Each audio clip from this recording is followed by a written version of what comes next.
దేవుని నామమునకు మహిమ కలుగునుగాక. అనుదిన పరిశుద్ధ గ్రంథ పఠనం. జనవరి 11. ప్రార్థన. దయగల తండ్రి, కృపగల దేవ, పరిశుద్ధుడానికి వందనాలు, స్తోత్రాలు. గడిచిన దినములు నీ కృపలో జ్ఞాపకం చేసుకుని మరొక నూతన దినము మా జీవితాల్లో మీరు ప్రవేశపెట్టినందుకు మీకు వందనాలు ప్రభు. దినం వాక్యం ద్వారా మాతో మాట్లాడి మమ్మల్ని బలపరచమని, వినిన వాక్యం మా హృదయాల ఫలింపచేయమని యేసుక్రీస్తు అతి పరిశుద్ధ నామంలో అడిగి వేడుకొంచున్నాం మా పరమ తండ్రి. ఆమేన్. ఆదికాండము 31 నుండి 33 అధ్యాయములు. 31వ అధ్యాయము. లాబాను కుమారులు మన తండ్రికి కలిగినది యావత్తును యాకోబు తీసుకుని, మన తండ్రికి కలిగిన దాని వలన ఈ యావదాస్తి సంపాదించినని చెప్పుకొనిన మాటలు యాకోబు వినెను. మరియు అతడు లాబాను ముఖము చూచినప్పుడు అది నిన్న మొన్న ఉండినట్లు అతని ఎడల ఉండలేదు. అప్పుడు యెహోవా, నీ పితరుల దేశమునకు నీ బంధువుల యొద్దకు తిరిగి వెళ్ళుము, నేను నీకు తోడై ఉండదనని యాకోబుతో చెప్పగా, యాకోబు పొలములో తన మంద యొద్దకు రాహేలును లేయాను పిలువనంపి వారితో ఇట్లనెను, మీ తండ్రి కటాక్షము నిన్న మొన్న నా మీద ఉండినట్లు ఇప్పుడు నా మీద ఉండలేదని నాకు కనబడుచున్నది. అయితే నా తండ్రి యొక్క దేవుడు నాకు తోడై ఉన్నాడు. మీ తండ్రికి నా యావశక్తితో కొలువు చేసితురని మీకు తెలిసే ఉన్నది. మీ తండ్రి నన్ను మోసపుచ్చి 10 మార్లు నా జీతం మార్చెను. అయినను దేవుడు అతని నాకు హాని చెయ్యనీయలేదు. అతడు పొడలు గలవి నీ జీతమగునని చెప్పిన ఎడల అప్పుడు మందలన్నీయు పొడలు గల పిల్లలని ఈనెను. చారలు గలవి నీ జీతమగునని చెప్పిన ఎడల అప్పుడు మందలన్నీయు చారలు గల పిల్లలు ఈనెను. అట్లు దేవుడు మీ తండ్రి పశువులను తీసి నాకు ఇచ్చెను. మందలు చూలుకట్టు కాలంలో నేను స్వప్నమందు కన్నెలెత్తి చూడగా గొర్రెలను దాటు పొట్టేళ్ళు చారలైనను పొడలైనను మచ్చలైనను గలవై ఉండెను. మరియు ఆ స్వప్నమందు దేవుని దూత యాకోబు అని నన్ను పిలువగా, చిత్తము ప్రభువా అని చెప్పితిని. అప్పుడు ఆయన, నీ కన్నులెత్తి చూడుము, గొర్రెలను దాటుచున్న పొట్టేలన్నీయు చారలైనను పొడలైనను మచ్చలైనను గలవి. ఏలయనగా లాబాను నీకు చేయుచున్నది యావత్తును చూచితిని. నీవెక్కడ స్తంభము మీద నూనె పోసితివో, ఎక్కడ నాకు మొక్కుబడి చేసితివో ఆ బేతేలు దేవుడను నేనే. ఇప్పుడు నీవు లేచి ఈ దేశంలో నుండి బయలుదేరి నీవు పుట్టిన దేశమునకు తిరిగి వెళ్ళమని నాతో చెప్పినానెను. అందుకు రాహేలును లేయాయు, ఇంకా మా తండ్రి ఇంట మాకు పాలు పంపులు ఎక్కడివి? అతడు మమ్మను అన్యులుగా చూచుట లేదా? అతడు మమ్మను అమ్మివేసి మాకు రావలసిన ద్రవ్యమును బొత్తిగా తినివేశను. దేవుడు మా తండ్రి యొద్ద నుండి తీసివేసిన ధనమంతయు మాదియు మా పిల్లలదియు అయి ఉన్నది కదా. కాబట్టి దేవుడు నీతో చెప్పినట్టెల్లా చేయమని అతనికి ఉత్తరమియగా, యాకోబు లేచి తన కుమారులను తన భార్యలను ఒంటెల మీద ఎక్కించి కనాను దేశమునకు తన తండ్రి అయిన ఇస్సాకునొద్దకు వెళ్ళుటకు తన పశువులన్నిటినీ తాను సంపాదించిన సంపద యావత్తును పద్దనరాములో తాను సంపాదించిన ఆస్తి యావత్తును తీసుకుని పోయెను. లాబాను తన గొర్రెల బొచ్చు కత్తిరించుటకు వెళ్ళి ఉండగా రాహేలు తన తండ్రి ఇంటనున్న గృహదేవతలను దొంగిలెను. యాకోబు తాను పారిపోవచున్నానని సిరియావాడైన లాబానుకు తెలియచేయకపోవట వలన అతని మోసపుచ్చినవాడాయను. అతడు తనకు కలిగినదంతయు తీసుకుని పారిపోయాను. అతడు లేచి నది దాటి గిలాదును కొండతట్టు అభిముఖుడై వెళ్ళెను.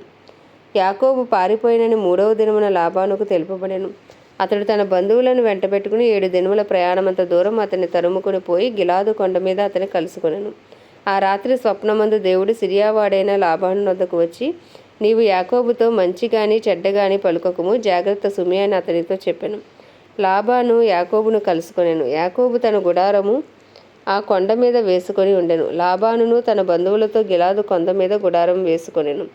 అప్పుడు లాబాను యాకోబుతో, నీవేమి చేసితివి?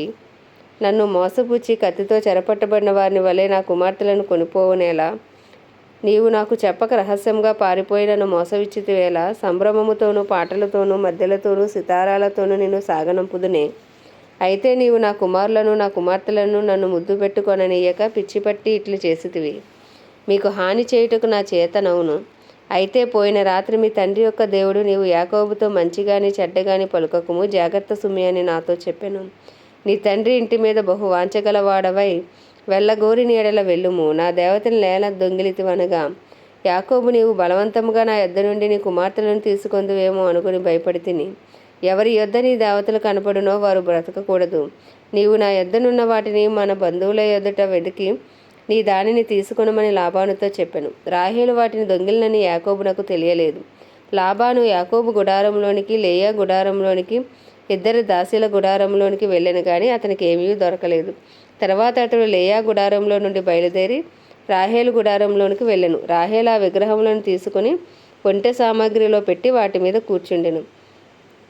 కాగా లాబాను ఆ గుడారమంతటిను తడివి చూచి అప్పటికి అవి దొరకలేదు. ఆమె తన తండ్రితో, తమ ఎదుట నేను లేవలేనందున తాము కోపపడకూడదు, నేను కడగా ఉన్నానని చెప్పాను. అతడు ఎంత వెతికినను ఆ విగ్రహములు దొరకలేదు. యాకోబు కోపపడి లాబానుతో వాదించి అతనితో, నీవిట్లు మండిపడి నన్ను తరమనేలా? నేను చేసిన ద్రోహమేమి, పాపమేమి?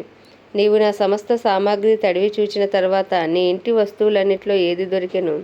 నా వారి ఎదుటను నీ వారి ఎదుటను అది ఇట్లు తెచ్చిపెట్టుము. వారు మన ఉభయముల మధ్య తీర్పు తీర్చుదురు. ఈ 20 ఏండ్లు నేను నీ యొద్ద నుంటిని. నీ గొర్రెలనైనను మేకలనైనను ఈచుకుని పోలేదు. నీ మంద పొట్టేళ్లను నేను తినలేదు. దుష్టమృగముల చేత చేల్చబడిన దానిని నీ యొద్దకు తేక ఆ నష్టము నేనే పెట్టుకుంటుని. పగటి యందు దొంగిలింపబడిన దానినేమి, రాత్రి యందు దొంగిలింపబడిన దానినేమి నా యొద్ద పుచ్చుకుంటివి. నేను ఇలాగుంటిని. పగటి ఎండకును రాత్రి మంచుకును నేను క్షీణించిపోతుని. నిద్ర నా కన్నులకు దూరమాయను. ఇది వరకు నీ ఇంటిలో 20 ఏండ్లు ఉంటిని. నీ 2 కుమార్తెల నిమిత్తము 14 ఏండ్లును, నీ మంద నిమిత్తము 6 ఏండ్లును నీకు కొలువు చేసితిని. అయినను నీవు నా జీతం 10 మార్లు మార్చితివి. నా తండ్రి దేవుడు అబ్రహాము దేవుడు, ఇస్సాకు భయపడిన దేవుడు నాకు తోడై ఉండని ఎడల నిశ్చయంగా నీవు నన్ను వట్టి చేతులతోనే పంపివేసి ఉందువు. దేవుడు నా ప్రయాసమును నా చేతుల కష్టమును చూచి పోయిన రాత్రి నేను గద్దించినని లాబానుతో చెప్పెను. అందుకు లాబాను, ఈ కుమార్తెలు నా కుమార్తెలు, ఈ కుమారులు నా కుమారులు, ఈ మంద నా మంద, నీకు కనబడుచున్నది అంతయు నాది. ఈ నా కుమార్తెలనైనను వీరు కనిన కుమారులనైనను నేడు నేనేమి చేయగలను?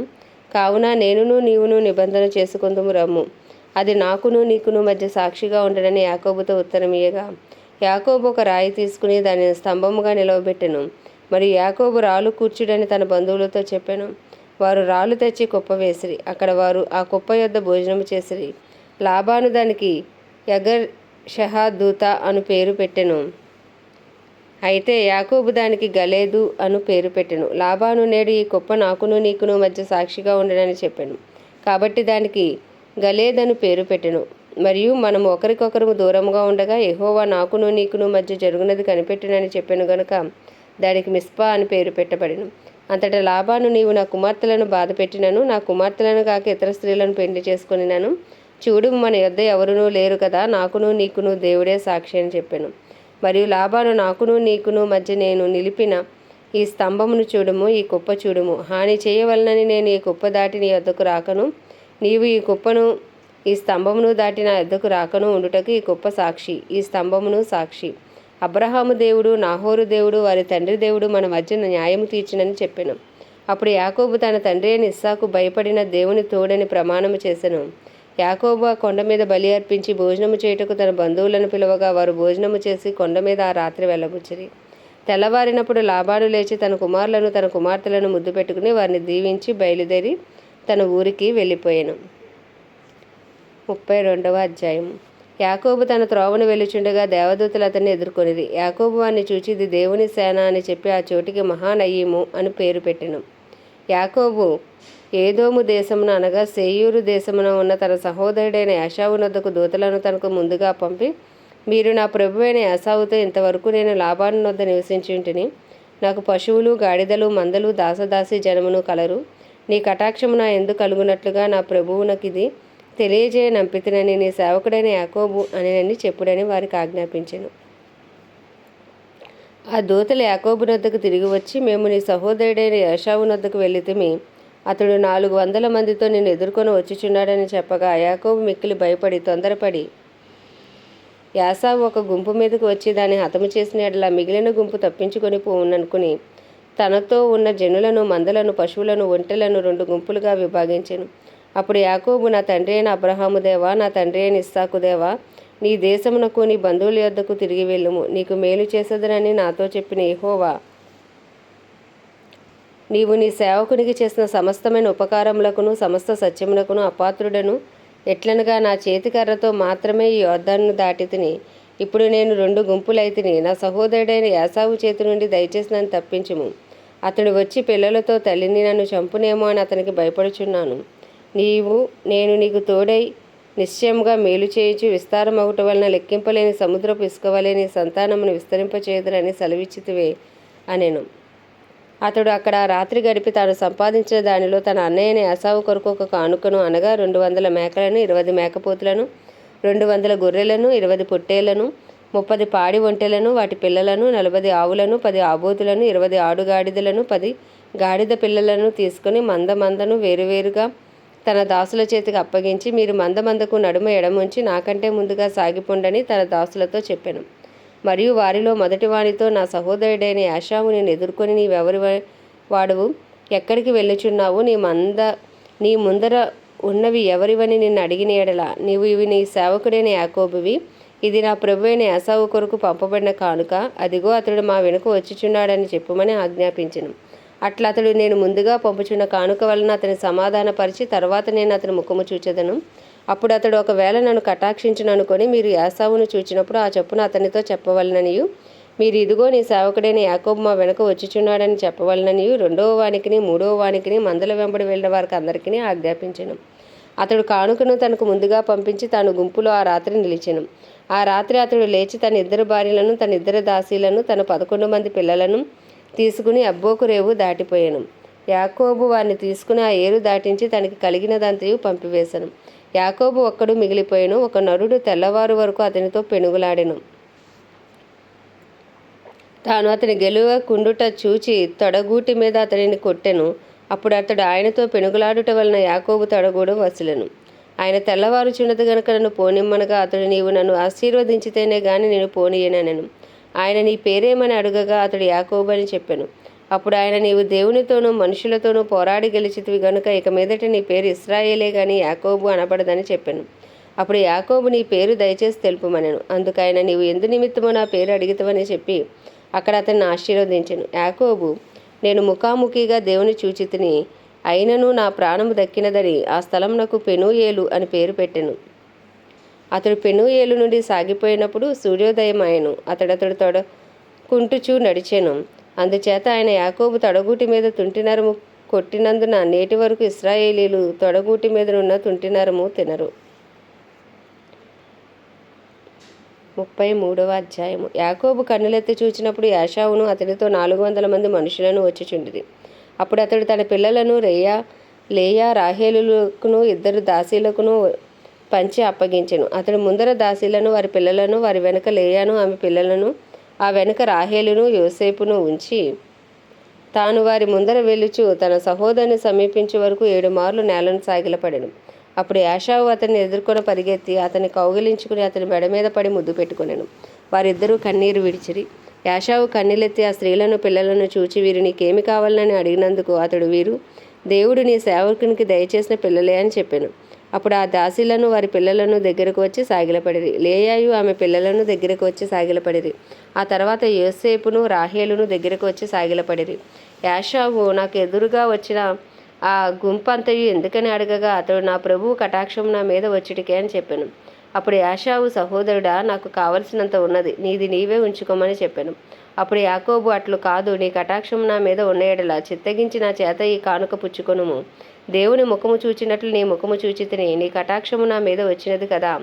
నేను నీ యొద్దకు తెచ్చిన కానుకను చిత్తగించి పుచ్చుకొనుము. దేవుడు నన్ను కనికరించెను, మరియు నాకు కావలసినంత ఉన్నదని చెప్పి అతని బలవంతం చేసిన కనుక అతడు దాన్ని పుచ్చుకొని, మనం వెళ్ళుదము, నేను నీకు ముందుగా సాగిపోవదు నని చెప్పగా, అతడు, నా యొద్దనున్న పిల్లలు పసిపిల్లలనియు గొర్రెలు మేకలు పశువులు పాలిచ్చినవి అనియు నా ప్రభువునకు తెలియను. ఒక్క దినమే వాటిని వడిగా తోలిన ఎడల ఈ మంద అంతయు చచ్చును. నా ప్రభువు దయచేసి తన దాసునికి ముందుగా వెలవెలను. నేను నా ప్రభువు నొద్దకు షేర్నకు వచ్చే వరకు నా ముందరనున్న మందలు నడవగలిగిన కొలది, ఈ పిల్లలు నడవగలిగిన కొలదిని వాటిని మెల్లగా నడిపించుకుని వచ్చేదనని అతనితో చెప్పాను. అప్పుడు యాషావు, నీకు ఇష్టమైన ఎడల నా యొద్దనున్న ఈ జనులలో కొందరిని నీ యొద్ద విడిచిపెట్టుదునని చెప్పగా, అతడు, అది ఎలా, నా ప్రభువు కటాక్షము నా మీద ఉండనిమ్మనెను. ఆ దినమున యాసావు తన త్రోవను సేయీరునకు తిరిగిపోయాను. అప్పుడు యాకోబు సుక్కోతుకు ప్రయాణమైపోయి తనకొక ఇల్లు కట్టించుకొని తన పశువులకు పాకలు వేయించెను. అందుచేత ఆ చోటికి సుక్కోతు అని పేరు పెట్టబడెను. అట్లు యాకోబు పద్దనరాములో నుండి వచ్చిన తర్వాత కనాను దేశంలో ఉన్న షెకెము ఊరికి సురక్షితముగా వచ్చి ఆ ఊరి ముందర తన గుడారములు వేసెను. మరియు అతడు తన గుడారములు వేసిన పొలం యొక్క భాగమును షెకెము తండ్రి అయిన హమోరు కుమారుల యొద్ద 100 వరహాలకు కొని అక్కడ ఒక బలిపీఠము కట్టించి దానికి ఎల్ ఎలోహేయి ఇశ్రాయేలు అని పేరు పెట్టెను. ఆమె దేవుడి పరిశుద్ధ వాక్యము మన వినికిడిలో దీవించునుగాక. ప్రార్థన. దయగల తండ్రి, కృపగల దేవ, పరిశుద్ధుడానికి వందనాలు, స్తోత్రాలు. జీవాధిపతి, న్యాయాధిపతి, మృత్యుంజయుడా, మహాగణుడా, మహిమాగణతకు అర్హుడా, యోగ్యుడా, పూజ్యుడా, కృపను చూపుటకు ఐశ్వర్యవంతుడా, కృపా సత్య సంపూర్ణుడా, నీకు వందనాలు, స్తోత్రాలు, స్తుతులు చెల్లించుకుంటున్నాను ప్రభా. అయ్యా తండ్రి, గడిచిన దినములని కృపలో జ్ఞాపకం చేసుకుని నూతనమైన వాత్సల్యంతో మనం ప్రేమించి అయ్యా మాకు దయచేసి నీ దినమును బట్టి మీకు వందనాలు, స్తోత్రాలు ప్రభు. ఈ దినమంతా నీ కృపలో మమ్మల్ని బలపరచండి. నీ సన్నిధి కాంతి మా మీద ప్రకాశింపచేయండి. మా ప్రాధములు, మా పాపములు, మా దోషములు, మా అతిక్రమములను నీ సన్నిధిలో ఒప్పుకొనిచుండగా ప్రభా, నీ ప్రతి అపరాధమును, పాపమును నీ పరిశుద్ధ రక్తంతో కడిగి శుద్ధీకరించండి. ఈ దినమంతా నీకు ఇష్టలుగా, నీ హృదయానుసారులుగా, నీ చిత్తము చేయువారుగా, నీ చిత్తానుసారులుగా మమ్మల్ని ఉంచమని ప్రార్థిస్తున్నాం ప్రభా.